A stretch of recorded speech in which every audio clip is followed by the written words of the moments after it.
크게 이제 카메라에서 이제 빛을 컨트롤할 수 있는 게 이제 조리개하고 셔터 스피드라고 표현합니다. 조리개 같은 경우는 보통 카메라를 보시면 그 매뉴얼로 이제 촬영해서 하시다 보면 F 수치라고 있을 거예요. 그 F 수치가 쉽게 보면 이제 조리개라고 표현합니다. 그 조리개는 지금 제가 보여드리는 렌즈는 아날로그식 렌즈예요. 근데 이 아날로그식 렌즈라든지 뭐 카메라, 그 디지털 카메라하고 큰 차이는 없기 때문에 이해를 돕고자 제가 이 렌즈로 교육을 시작하겠습니다. 보시면 그 렌즈 안에 구멍이 보이실 거예요.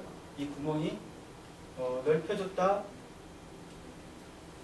넓혀졌다, 좁혀졌다, 이제 이런 형식으로 좁혀졌다. 다 보이시나요? 이게 이제 조리개라고 표현하는데 이게 이제 열렸다 닫혔다 하면서 빛의 양을 어느 정도 받아들이냐, 받아서 촬영을 하시냐에 따라서 이제 차이가 있다고 해요. 그러니까 이 조리개 수치가 한번 카메라 보시면은 F 수치가 높으면 높을수록 이 열림 자체가 많이 쪼여서 빛이 들어오는 거고요. 반대적으로 많이 그 수치가 낮게 되면은, 조리개 수치가 낮게 되면은 많이 개방이 돼 있다고 보시면 돼요.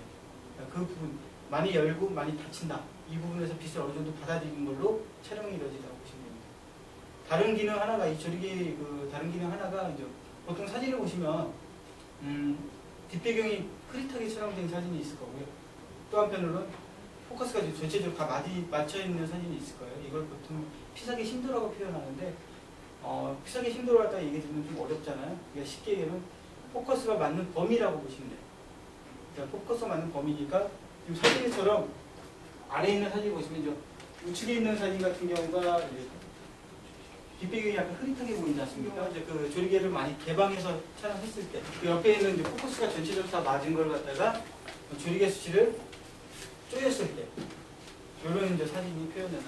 사진 촬영하실 때 어떠한 그런 사물을 갖다 촬영하실 때 효과를 갖다 줄 거냐에 따라서 이 조리개 수치가 열리고 닫히는 걸로 해서 저런 효과를 갖다 얻어낼 수 있다고 보시면 됩니다. 그 역할이 이제 이 조리개의 역할이고요.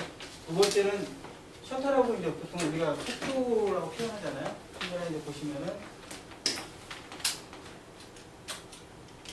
이게 이제 아마 디지털 카메라 같은 경우는 이제 아날로그처럼 이렇게 돼 있지 않기 때문에 속도 자체를 어느 정도 확인할 수가 없을 겁니다. 근데 보편적으로 우리가 촬영하는 범위가 60분의 1초에 대한 촬영을 했을 때 그 셔터가 닫혔다 열렸다 하는 속도, 이 속도가 빛을 얼마만큼 받아들이는, 지금 제가 보여드리는 게 이제 기본적으로 많이 사용되는 60분의 1초에 놓고 사용되는 방식이고요. 반대적으로 속도를 좀 많이 올렸을 때 육안으로 거의 확인할 수가 없겠죠. 그만큼 속도가 빨라지니까. 반대로 속도가 너무 낮아지면 들어오는 양 자체가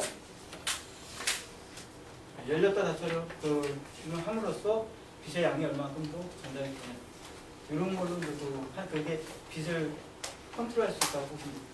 그러니까 예를 들어서 사진을 촬영하실 때 사람 이미지의 스포츠 사진 다 한 번씩은 보셨죠?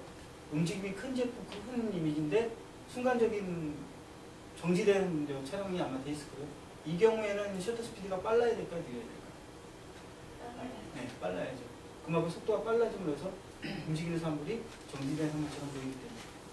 반대적으로 야경에 이제 밤에 이제 촬영할 경우에 이제 그런 불빛을 이제 촬영할 경우가 있어요. 자동차 불빛이 그 움직임이 있는 그 사진을 촬영하고 싶다 했을 때는 셔터 스피드가 어떻게 해요? 느려야죠. 왜냐면 그만큼 많이 열려 있어야 흐름 자체를 갖다가 그거랑 컨트롤하면서 촬영이 되기 때문에 이 두 가지 방식으로서 빛을 어느 정도 컨트롤하면서 촬영이 되냐, 요거에 대한 부분이 제일 중요하다고 봅니다.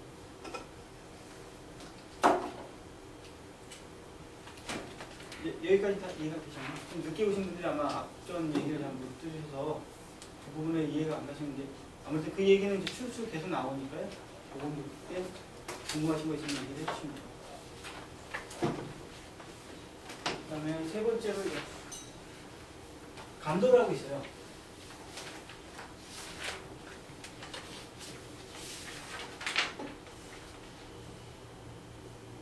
이런 수치가 이제 보통 카메라 보시면 감도라고 ISO라고 다 매뉴얼에 다 보이실 겁니다.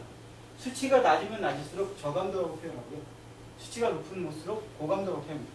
그러니까 저감도일수록 빛의 양을 좀 많이 받아요. 그래서 사진 자체의 그런 선명도라든지 좀 깔끔한 그런 느낌의 사진을 얻어낼 수가 있고요. 반대적으로 감도가 높으면 높을수록 그 거친 사진이 좀 나오죠. 그러니까 우리가 보통 노이즈라든지 그런 사진 자체가 좀 촬영했을 때 그런 부분이 발생되는 거라 이 감도를 이제 그 어느 정도 맞춰놓고 촬영하실 때 그런 효과를 줄 수가 있습니다. 보편적으로 우리가 야외에서 지금 상당히 밝죠. 야외에서 밝고 실내도 밝지만 야외에서 제가 적정 노출을 갖다 이제 값을 줬을 때 보통 감도를 100에다 놓고 셔터 스피드를 125 노출을 갖다 8 정도에 놓고 촬영을 했어요. 촬영하다 보니까 적정하게 내가 원하는 그런 밝기라는 게 잘 나와서 근데 그 데이터를 그대로 실내에서 촬영하면 어떻게 될까요? 많이 어렵겠죠. 우리가 실내에서 보는 빛인 외부의 빛하고 봤을 때는 큰 차이는 못 느끼잖아요. 그 경우에는 왜냐면 사람의 그 눈은 어느 공간에 있더라도 그 공간에 맞춰서 오토 형식으로 자동적으로 바뀌기 때문에 그런 밝기 차이를 못 느끼지만 카메라 같은 경우는 일단 오토가 아니라 이제 인공적인 각색 조절을 해주심으로 해서 그 빛을 받아들이는 부분이기 때문에 야외에서 촬영했을 때 그 밝기하고 실내에서 촬영했을 때 밝기하고 차이가 있습니다. 그래서 만약에 야외에서 100을 놓고 촬영했지만 실내에 들어와서는 그 감도가 좀 많이 올라가겠죠. 빛이 어두우니까. 그랬을 때 이제 실내에서 만약에 제가 감도를 800에 놓고 촬영했을 때 아까 말씀드린 대로 그런 사진 이미지 자체가 약간 거칠거나 그런 부분이 발생됩니다. 그래서 만약에 실내에서 만약에 100을 놓고 촬영했을 경우 100을 놓고 이렇게 값을 싶다 했을 때는 아까 좀 전에 이제 설명드렸던 셔터 값이라든지 조리개 값을 갖다가 움직이면서 그 값에 의한 빛의 양을 컨트롤하면서 촬영을 하셔야 됩니다. 하지만 아무리 이제 그 셔터 값이라든지 조리개 값을 갖다가 제어를 한다 해도 뭐 사진을 들고 촬영할 수도 있는 부분이 있지만 흔들릴 수도 있고 그런 부분 때문에 아무래도 빛이 없는 어두운 공간에서는 이 감도를 약간 높여서 촬영하는 것도 좋은 방법이라고 볼 수 있어요. 예전에는 이런 감도 자체가 카메라에서 컨트롤할 수 있는 부분이 아니라 필름 카메라, 필름에서 이 감도 자체가 따로 구분이 되어 있었습니다.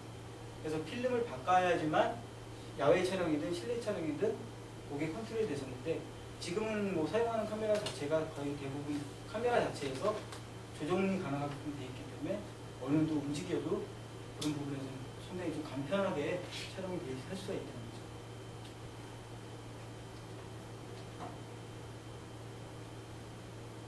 자, 여기까지는 다 이해가 됩니다.